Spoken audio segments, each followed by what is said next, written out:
ele... Oh, ok. Ok.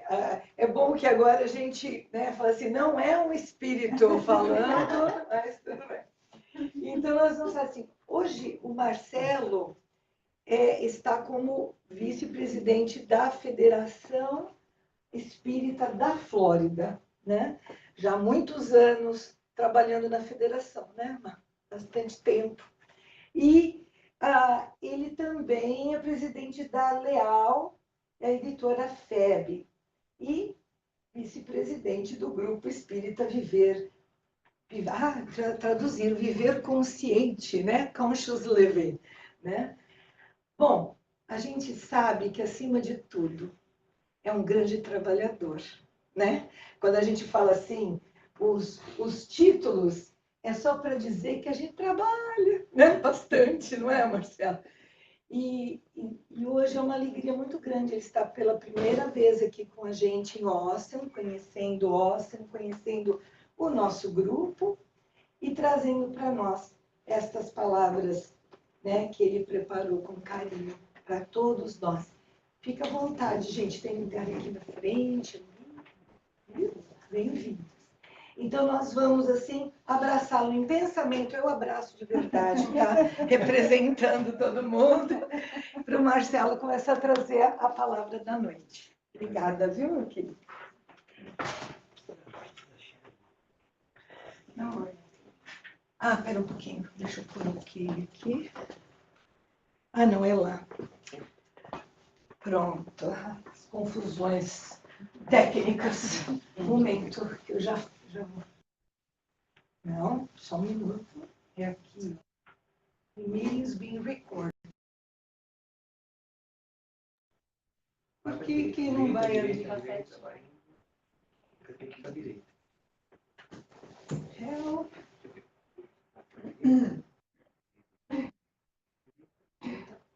Ok. Aquela direita.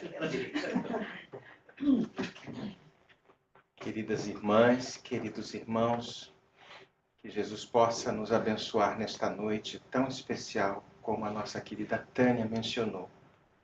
Dia tão importante para esta gloriosa nação que a todos nos abraçou e que abriu as portas para que aqui, de alguma forma, pudéssemos, mesmo com as nossas múltiplas limitações, trazer algum conteúdo, mesmo que os rascunhos das lições iluminadas de Jesus, para que possamos fazer alguma diferença. É uma grande alegria estarmos aqui por primeira vez na cidade de Austin, nesse estado que é belíssimo, imponente, especial, neste Lonely Star, essa estrela que ilumina tantas almas que aqui estão tentando fazer a diferença na vida. Foi numa bela manhã de segunda-feira, dia 2 de outubro de 2006, na cidade de West Nickel Mines, no estado da Pensilvânia, naquela pequenina escola Amish. Atrás da escola, um senhor com um pequeno caminhãozinho, era o leiteiro da cidade. Estacionou por detrás, saltou, mas nesta manhã ele estava verdadeiramente diferente dos dias corriqueiros, quando fazia habitualmente a entrega do leite. Ele estava fortemente armado e com muito ódio no coração. Entra dentro daquela pequena escola, arrebenta a porta e pede imediatamente que as professoras e as alunas e os convidados que ali se encontravam, naquela pequena comunidade Amish, se deitassem no chão para que fossem amarrados e ele ali pudesse proferir os impropérios de um coração ainda muito enraivecido. Rapidamente, algumas professoras e alguns convidados conseguiram escapar, correndo numa tentativa de buscar ajuda em uma localidade um pouco próxima, mas a grande maioria ali ficou. Charles Robert era o leiteiro, muito conhecido, e gritando, esbravejando, amarra as pernas e os braços daquelas meninas que ali ficaram no chão, pega uma cadeira e posiciona de tal forma que a porta não conseguisse ser aberta pelo lado de fora. Rapidamente, as professoras que conseguiram sair, ligam para o 911 e em poucos minutos a polícia daquela cidade, West Nickel Mines, na Pensilvânia, ali se encontravam, fazendo uma espécie de um entorno com todo o aparato que nós costumamos ver nas situações mais esdrúxulas e complicadas, muitas vezes nos filmes de terror, dos terrores que ainda assolam a humanidade, ainda tão distante de Jesus. Um megafone é utilizado e começam a serem proferidas as tradicionais palavras. Saia com as mãos para cima, ninguém aqui vai te matar, não está no momento destas guerras, destas brigas. Mas Charles Roberts estava transtornado, com o rosto completamente contorcido. Ele quebra uma das vidraças e grita: aquele que se atrever a entrar aqui, nenhuma destas pessoas que aqui estão ficarão vivas. Havia, sem dúvida, um movimento íntimo, ainda desconhecido, porque ele era, apesar de muito calado, distribuindo leite por aquela cidade, aparentemente pacífico. Mas ele há muito tempo estava com ódio, com raiva de Deus. E na sua fé, nas suas crenças, talvez não verdadeiramente introjetadas dentro do coração, Jesus era simplesmente alguém, como uma figura pregada pelos pastores e os padres daquela localidade. Ele, mais uma vez, grita: afastem-se, afastem-se, porque eu estou prestes a matar todas as pessoas que aqui se encontram. Mas não durou muito pouco tempo, alguns segundos, e vários tiros foram escutados ali dentro daquela localidade. E um deles foi para ele próprio, quando tirou a sua própria vida. Rapidamente a polícia invade o local e percebe que 5 das crianças que ali estavam, alunas, estavam também mortas, e algumas gravemente feridas.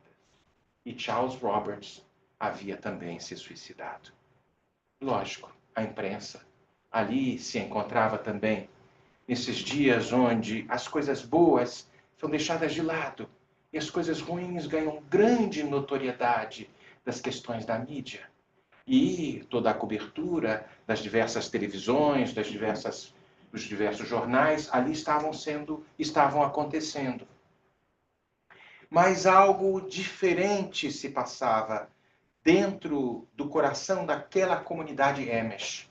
Logicamente, com seus hábitos ainda muito arraigados a um rigorosismo, a uma situação ainda muito afeita às questões da simplicidade exagerada, e não estamos entrando de maneira alguma no mérito das questões de cada um com as suas crenças, mas aquela comunidade tinha como ponto central e base de conduta a crença em nosso Senhor Jesus Cristo.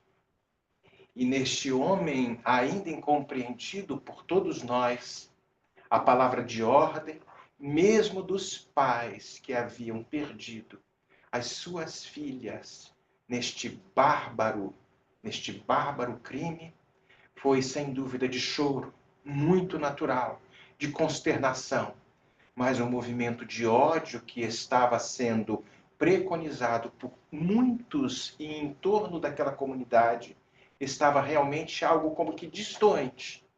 Muitos que conheciam Charles Roberts, não pertencendo àquela comunidade, esbravejavam e diziam: espero que este homem esteja queimando no fogo do inferno pela eternidade, pela atrocidade que ele fez. Mas havia uma movimentação diferenciada dentro da comunidade Amish. Alguns dias se passaram e uma quantidade muito grande de dinheiro, de cheques, de donativos começou a chegar de todo o país em prol daquela comunidade que, sem dúvida, estava completamente consternada.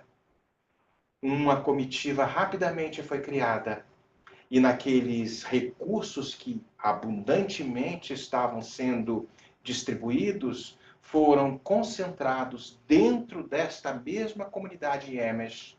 E a decisão foi: uma grande parte será para destinação da família de Charles Roberts, da esposa, das meninas e dos outros que ali faziam parte. Porque agora o breadwinner, o ganha-pão, Charles Roberts, não mais estava presente.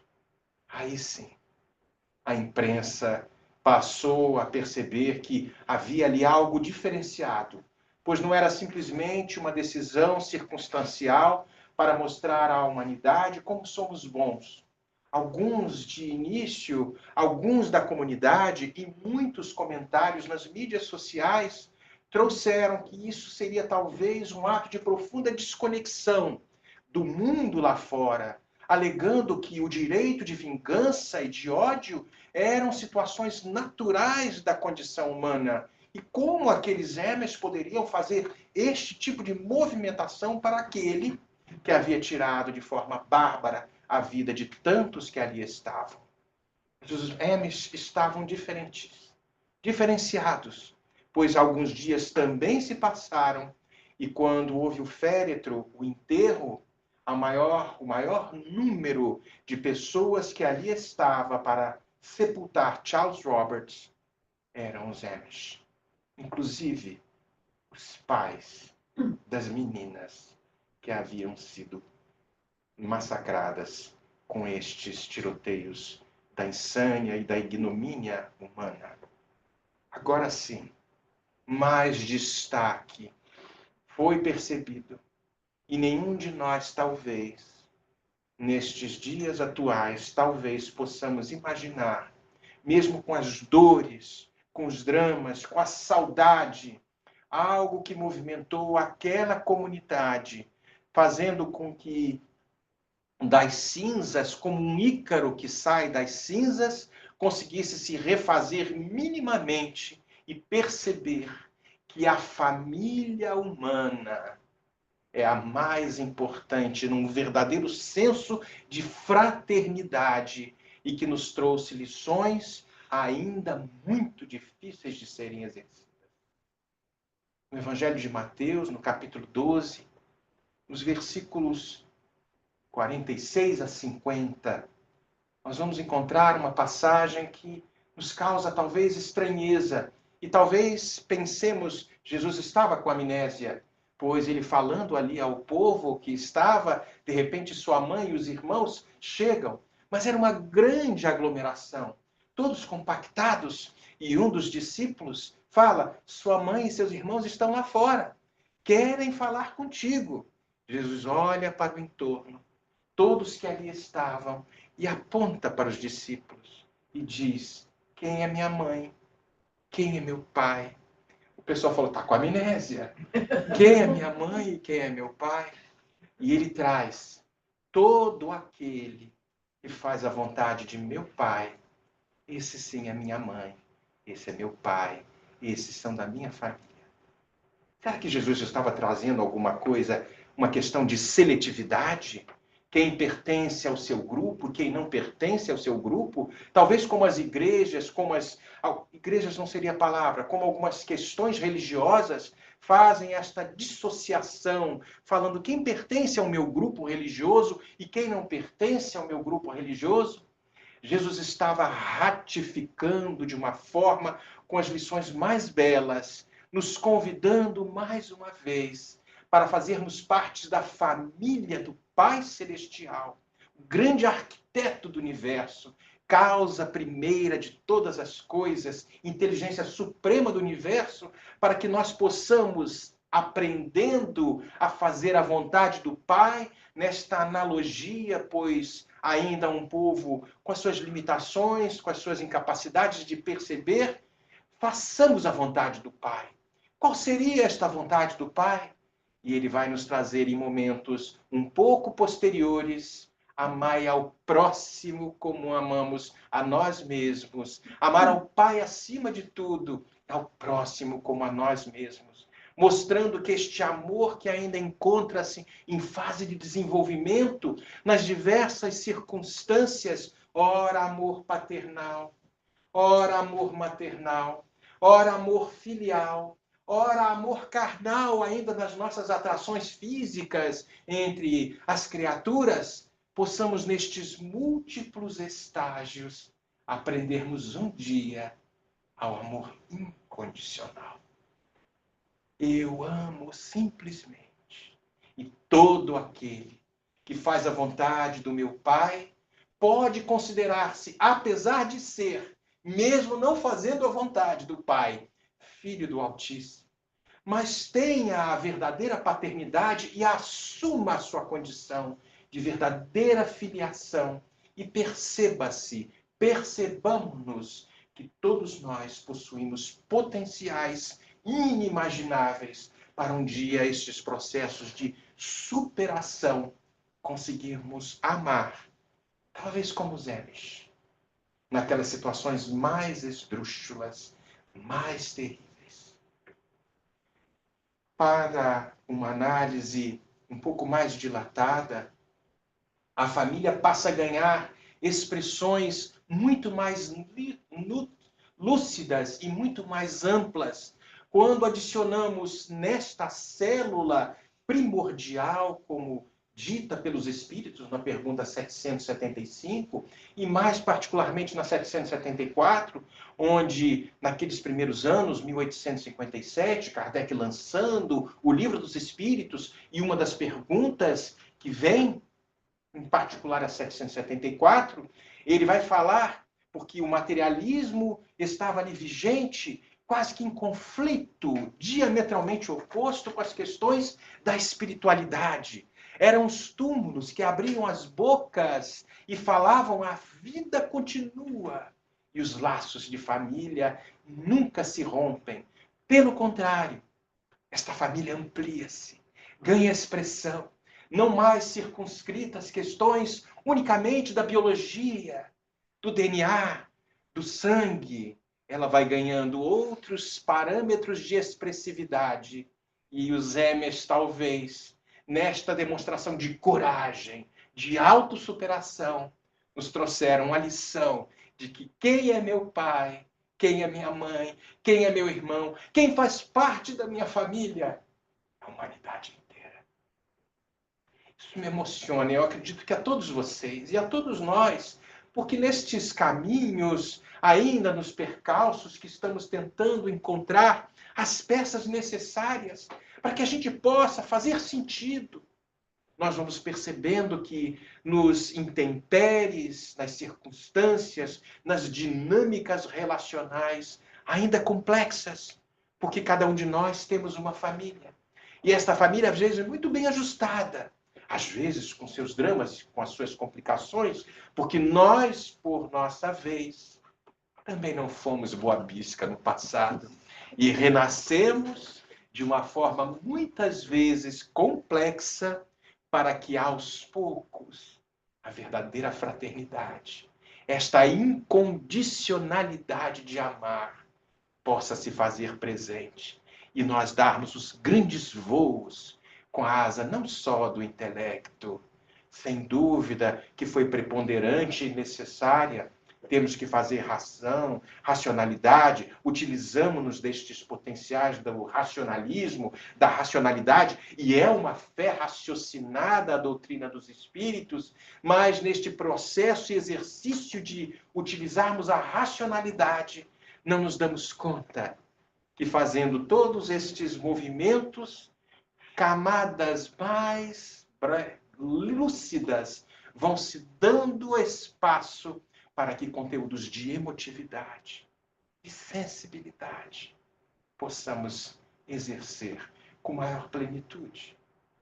Eu dei uma volta e me perdi, voltando agora para a pergunta que Kardec fez aos espíritos, a 774, porque ele pergunta, será que as questões relacionadas à família, à sociedade, será que isso não seriam convenções?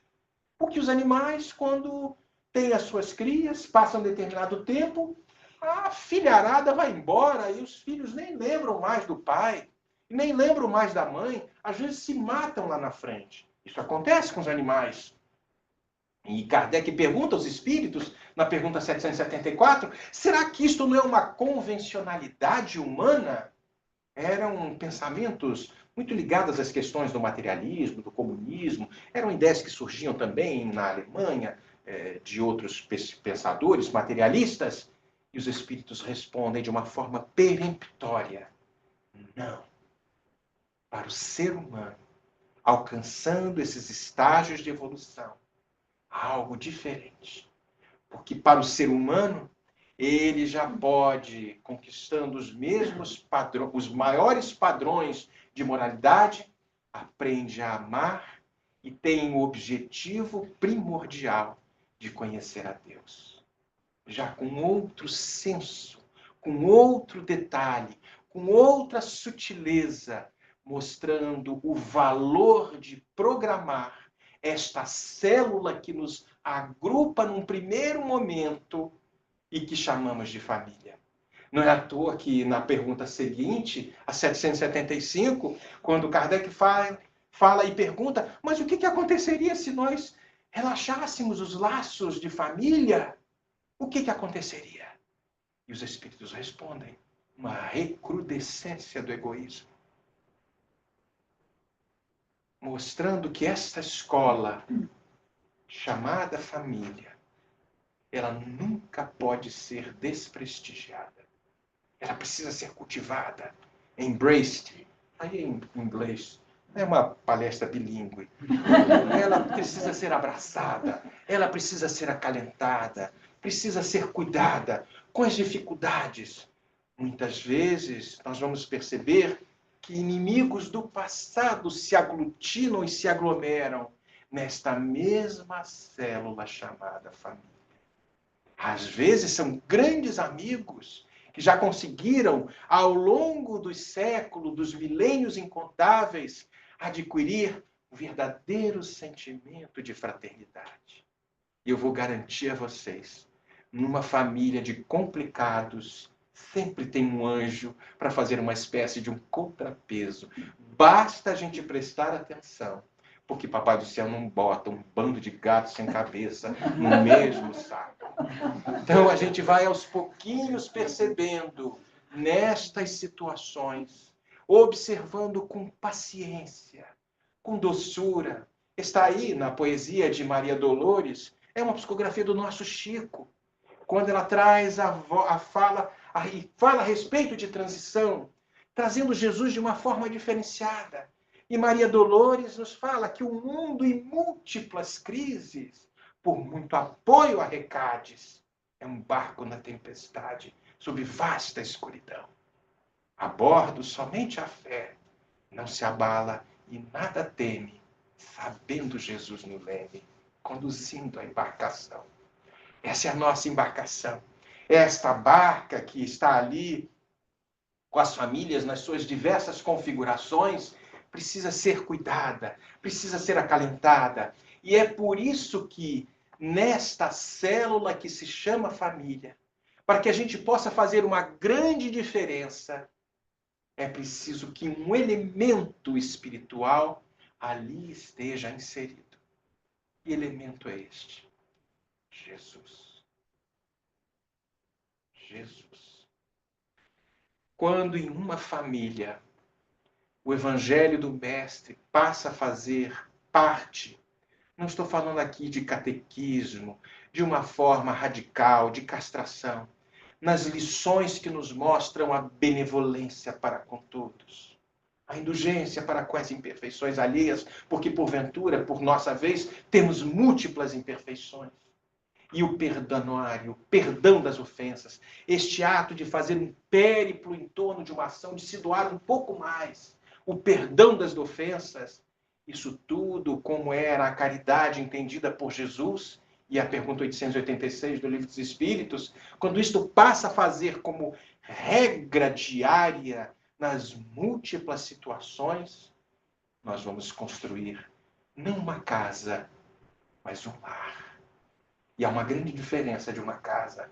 Nós temos casas aí belíssimas, maravilhosas, E temos casas realmente muito pobrezinhas. Mas há uma grande diferença entre uma casa e um lar. Uma casa é a alvenaria, é o tijolo, é o teto, são as construções físicas. O lar é o que se põe, o que se planta e o que se colhe ali dentro. É o que se transforma dia a dia. É o convite que Papai do Céu nos traz para que a gente possa, aos pouquinhos, fazer uma grande diferença na Terra. Nós estávamos no Brasil no ano passado e estávamos visitando ali a Mansão do Caminho. Temos uma certa ligação com a Mansão do Caminho. E um trabalho que ocorre no entorno e das famílias que ali são assistidas, fomos convidados para fazer parte de uma pequena caravana visitando um lar muito pobre de uma senhora chamada Valéria, Dona Vavá. E Dona Vavá, entramos naquelas ruelas junto com os assistentes sociais, caminhando. Tânia foi embora um pouquinho depois, um pouquinho antes, senão ela pegava esse programa também. Ela estava conosco. E aí a gente caminhando, entrando naquelas ruelas, naqueles lugares bem complicados. No Texas tudo é grande. Esse país aqui é big country. Esqueci a palavra, mas você depois traduz. Muito grande, é muita terra. Ali era uma ruelazinha que a gente tinha que entrar de lado para poder passar. E eu de lado já não tinha. E a gente entrava ali meio de lado para entrar naquelas ruelas. E a gente via, era miséria aqui, era miséria ali. Subindo algumas escadas, dando uma volta, no andar de cima, ali algumas crianças, bem pobrezinhas, mas numa cama deitada uma senhora, paralisada da cintura para baixo, mas com um sorriso que nos causou uma inveja. Inveja no bom sentido, porque ela transpirava ternura, transpirava amor. Ela, quando olhou, oh, gente, que maravilha, vocês vieram me visitar. Aí a nossa querida que estava junto, falou, esta é Dona Valéria, nossa Vavá. E Vavá ali assim, sejam bem-vindos, sentem-se. E sentamos nós em volta da cama de Dona Vavá. E ela começou a nos trazer as suas lições de uma forma simples. Não como uma palestra, com lição, com decoração de livros dos espíritos e poesias, nada disso. Com a sua forma simples de viver, de falar da vida, ela era o ponto de convergência daquele local onde, no entorno, a droga, a prostituição, as loucuras estavam ali, o alcoolismo, tanta coisa. E ela era um centro, um sol que fazia a grande diferença. E as pessoas que ali estavam, de lágrimas nos olhos, falavam, se não é por esta senhora, paralisada numa cama, nós não sabemos o que seria da gente. Ela falava de Jesus como nenhum de nós conseguiu falar. Porque ela transpirava Jesus. Ela não só falava, ela transpirava. Aquilo vinha do fundo do coração. E todos nós nos ajoelhamos como que em reverência àquela alma aprisionada momentaneamente num corpo paralisado para nos mostrar que, apesar da paralisia física, o Espírito pode ser o grande disseminador de amor, de paz e construindo uma família com tudo de limitação. Ela ali era a grande aglutinadora de todos das virtudes que nós talvez ainda temos algumas estradas para angariar. Andréa, minha esposa, e falou assim, posso tirar uma foto da senhora? Aí Andréa foi e tirou assim, fez assim com o telefone. E Andréa tem uma foto de Doutor Bezerra ali no telefone. Devia ser a minha, mas ela botou Doutor Bezerra. E eu perdoo, porque é Doutor Bezerra. Aí botou assim, Doutor Bezerra na foto. Quando Dona Valéria falou assim, quem é esse? Aí a Andréa falou assim, esse aqui é um médico, Bezerra de Menezes. Aí ela, posso ver? Posso. Aí ela pegou assim, engraçado, ele esteve aqui ontem. Pelo menos eu tive a impressão de que esse senhor, acho que é coisa da minha cabeça, que esteve aqui ontem, nos visitando. Será que eu sonhei? A minha não visita, mas a dona Vavá ele visita com muito amor, com muito carinho, mostrando que estas almas iluminadas estão próximas daqueles que se esforçam. Na verdade, estão próximas de todos. Mas Dona Vavá, que se esforçava em conectar-se com Jesus, atraiu para aquela família as almas boas e nobres que estavam ali tentando auxiliar e minimizar os dramas que faziam parte da escassez física, mas que a abundância espiritual, de fato, nunca faltou. Mostrando que um lar, não com as belezas que nós conhecemos, e está tudo certo, a gente está certo a gente ter uma casa bonita, transformá-la num local mais confortável, perfeito, mas que nunca nos esqueçamos de que dentro destas quatro paredes é preciso, além das questões materiais, nós formarmos algo que verdadeiramente vai ficar, vai impactar e vai construir algo que nunca nenhuma intempérie externa será capaz de destruir. Por isso, neste ambiente, nesta célula que se chama família, as lições deste homem ainda incompreendido precisam fazer parte do nosso dia a dia. As questões mais mínimas. Toda a literatura espírita é coalhada de situações onde, quando Jesus penetra num lar, toda a diferença é feita.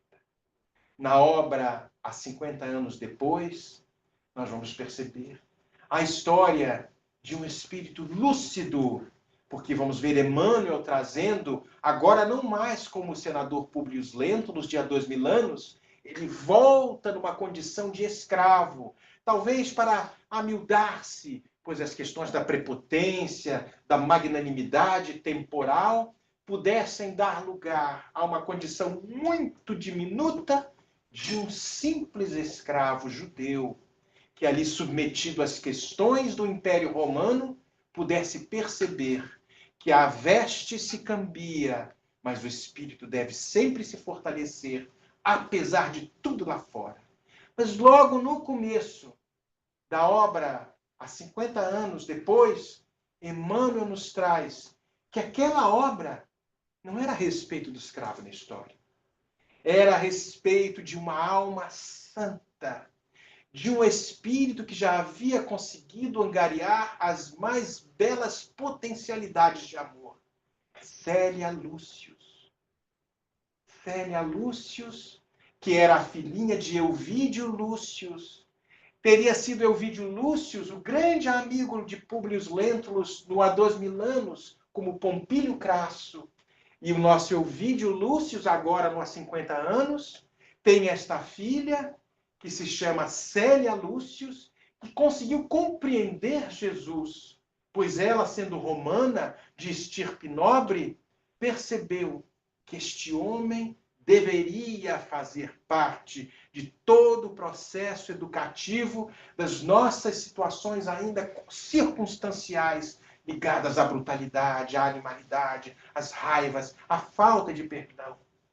Nas questões ligadas a este livro, e nós vamos ler um pedacinho, numa passagem muito bela, ela vai nos falar, sei de memória, ela vai nos falar a respeito, Emmanuel vai nos trazer que esta história dos 50 anos depois nos mostra a beleza que esta menina, jovenzinha, conseguiu impactar a tantos que ali estavam no seu lar.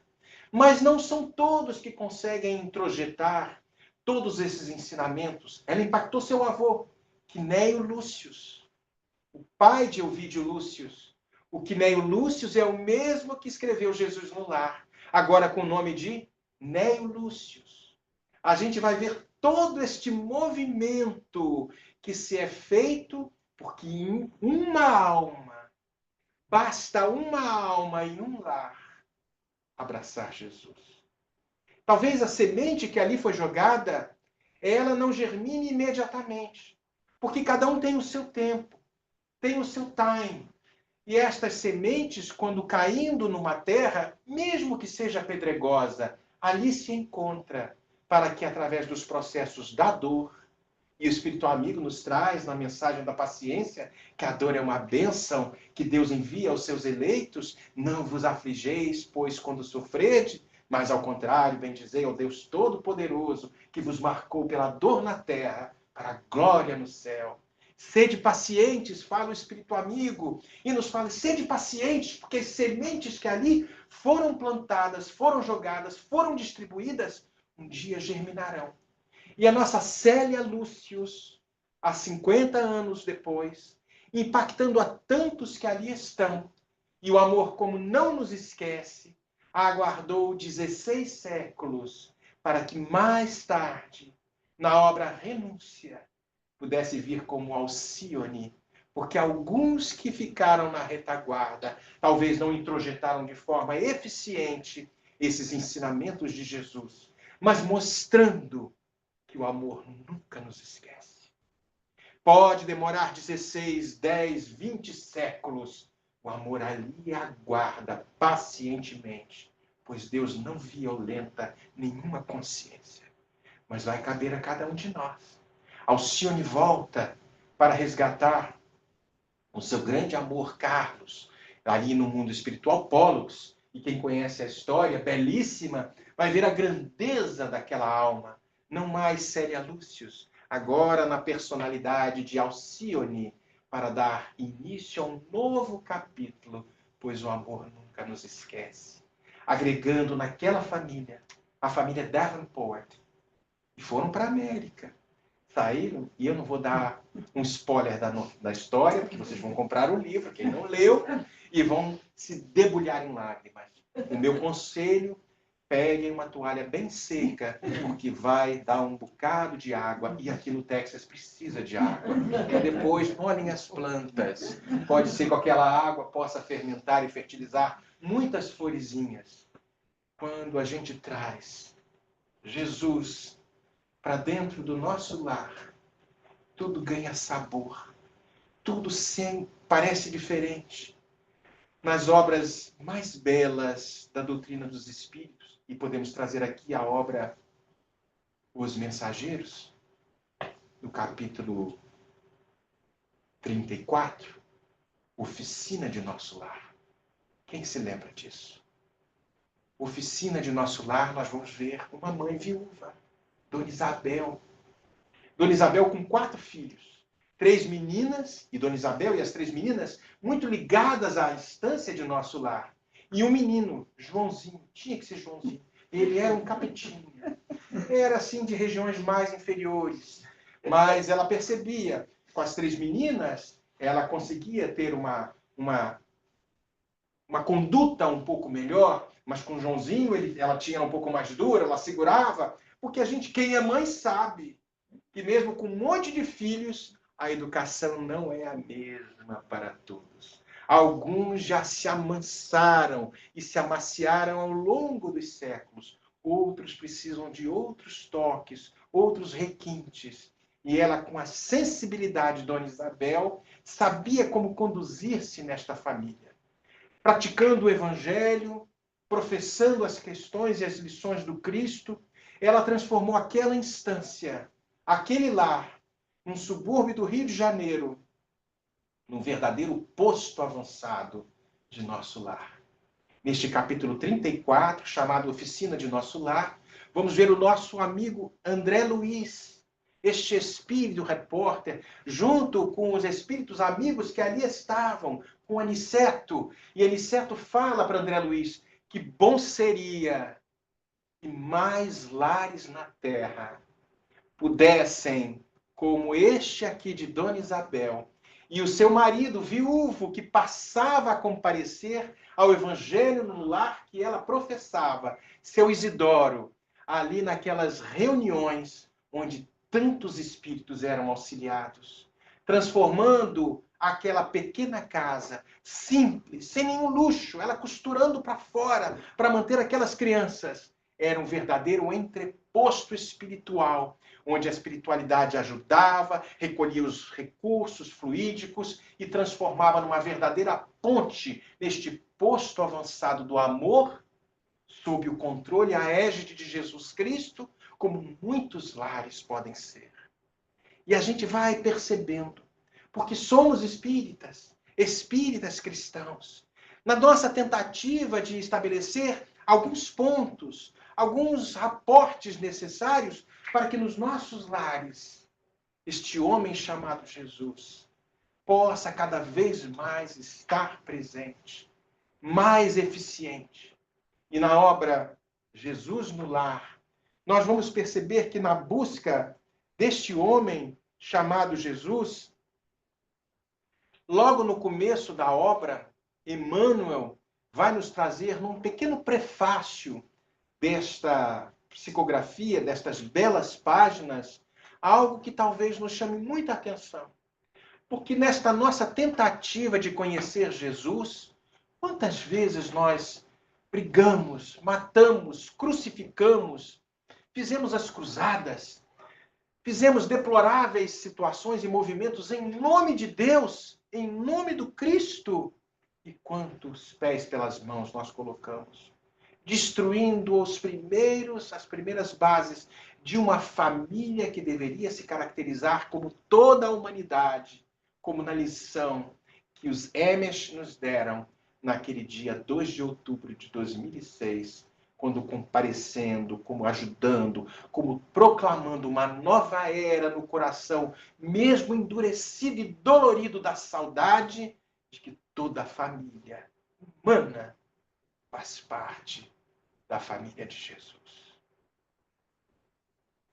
Emmanuel nos traz, logo no prefácio, para a generalidade dos estudiosos, o Cristo permanece tão somente situado na história, modificando o curso dos acontecimentos políticos do mundo. Para a maioria dos teólogos, é simples objeto de estudo. E vemos isso nas letras sagradas, imprimindo novo rumo às interpretações da fé. Para os filósofos, é o centro de polêmicas infindáveis. E para a multidão dos crentes inertes, é o benfeitor providencial nas crises inquietantes da vida comum. Segue Emmanuel. Todavia, quando o homem percebe a grandeza da boa nova, compreende que o mestre não é apenas o reformador da civilização, o legislador da crença, o condutor do raciocínio ou o doador de facilidades terrestres, mas também, acima de tudo, o renovador da vida de cada um de nós. Atingindo esse ápice de entendimento, todos nós, quando atingimos estes ápices de entendimento, a criatura, todos nós, amamos o templo que nos orienta o modo de ser, uma casa espírita, por exemplo. Contudo, não se restringe às reuniões convencionais, para as manifestações adorativas, e sim traz o amigo celeste, Jesus, ao santuário familiar, onde Jesus, então, passa a controlar as paixões, a corrigir as maneiras e a inspirar as palavras, habilitando o aprendiz a traduzir-lhe os ensinamentos eternos através de ações vivas, com as quais espera o Senhor estender o divino reinado da paz e do amor sobre a terra. Quando o Evangelho, diz Emmanuel, penetra no lar, o coração abre mais facilmente a porta ao Divino Mestre. Neio Lúcio, outrora como Quinéio Lúcius, avô de Célia Lúcius, compreende e conhece esta verdade profunda e consagra aos discípulos novos algumas das lições do Senhor no círculo mais íntimo dos apóstolos e seguidores da primeira hora.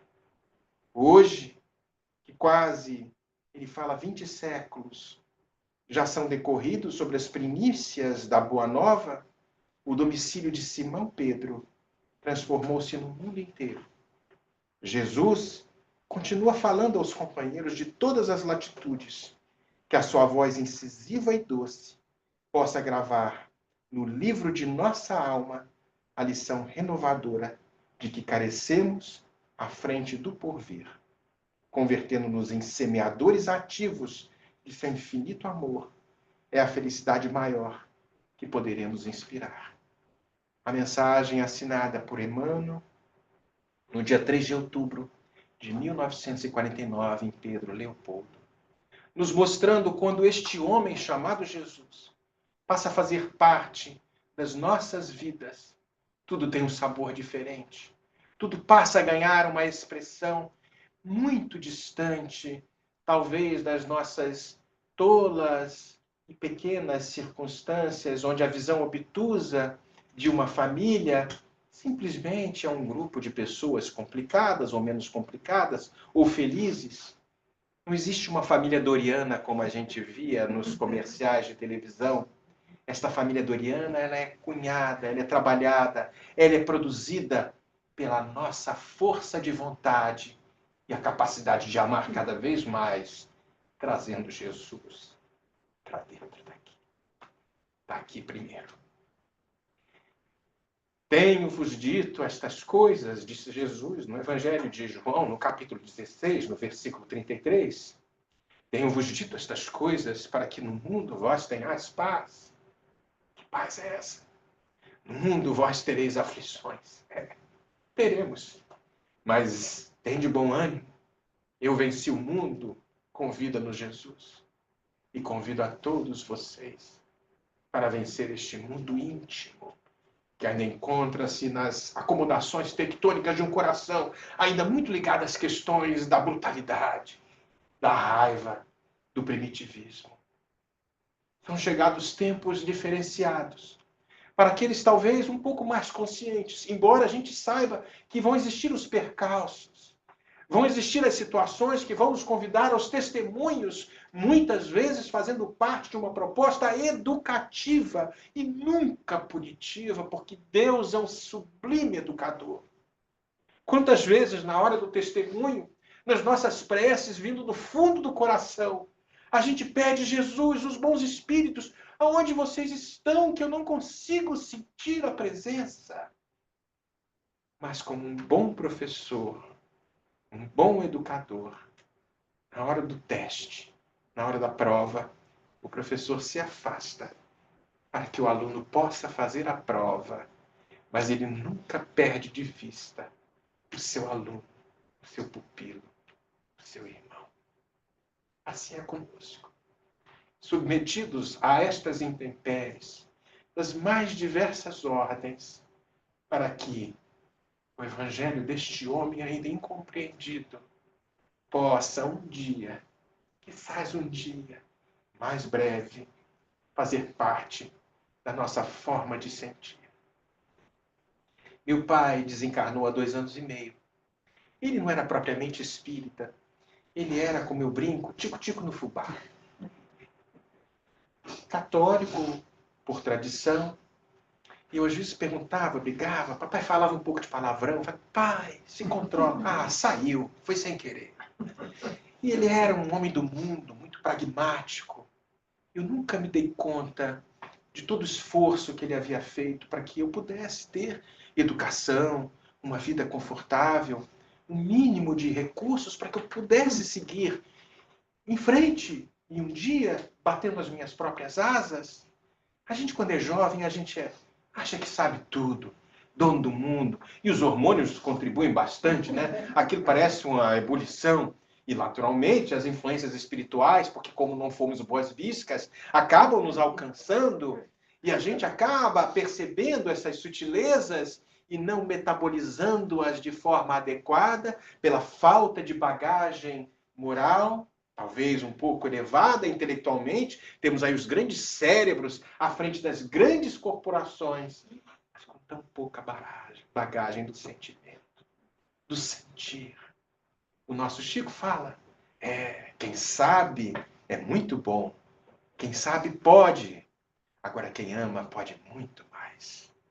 Quem ama consegue fazer muito mais coisas, porque vai acionar componentes e conteúdos nas profundezas do seu ser e vai conectar-se com aqueles que já passaram pelos estágios que estamos passando. E com uma lei de caridade, nesta grande cadeia, estes elos que ligam aqueles que estão na retaguarda, aqueles que já passaram, nunca nos esquecem e fala: vem, meu filho, vem, porque eu já passei, já senti isso.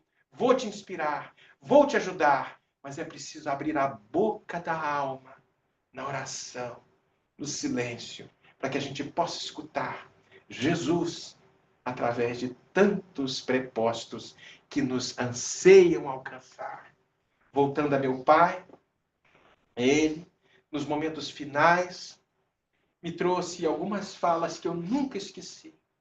Ele pegou um papelzinho no hospital, numa pneumonia, e eu nunca imaginei, porque ele era muito pragmático, muito aquela coisa, o homem, aquela coisa toda. Quem é pai aí sabe. E ele fez um desenhozinho, muito simples, e me deu: nunca se esqueça do homem dos olhos claros. Era Jesus. E me entregou. Desencarnou de uma forma muito serena.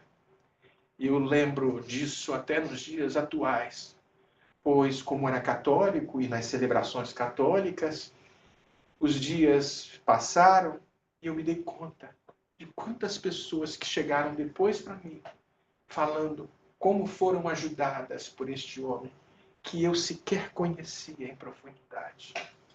Mostrando que o exemplo do bem, o exemplo do amor e o Cristo, não talvez pela casca que muitas vezes nós mostramos, botamos a Bíblia debaixo do braço ou o Evangelho segundo o Espiritismo, não importa. A gente vai por aí dando kardecada na cabeça de todo mundo, mas por dentro somos os sepulcros caiados que ainda não introjetaram um amor que verdadeiramente tem a benevolência para com todos, a indulgência para com as imperfeições alheias e o perdão das ofensas.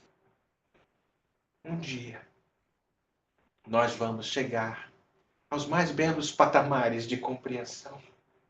E Jesus, esse homem ainda tão incompreendido, que ele é o nosso futuro, pois há mistérios peregrinos, como diz Castro Alves, no Parnaso de Além-túmulo, há mistérios peregrinos, nos mistérios dos destinos que nos mandam renascer. Da luz do Criador viemos, nascemos, múltiplas vidas vivemos, para a mesma luz volver. Mostrando que nestes ciclos intermináveis, imensos, das múltiplas experiências aqui na carne, vamos passo a passo angariando os patamares de doçura, de bondade, e quem sabe um dia possamos repetir como o pobrezinho de Assis, olhando para o céu, com os braços abertos, falando: Senhor, faz de mim um instrumento de vossa paz. Muita paz a todos. Que Jesus possa nos abençoar. Muito obrigado pela sua paciência, pelo tempo e pela simplicidade das falas e da minha emoção, que às vezes eu sei que eu exagero. Muito obrigado.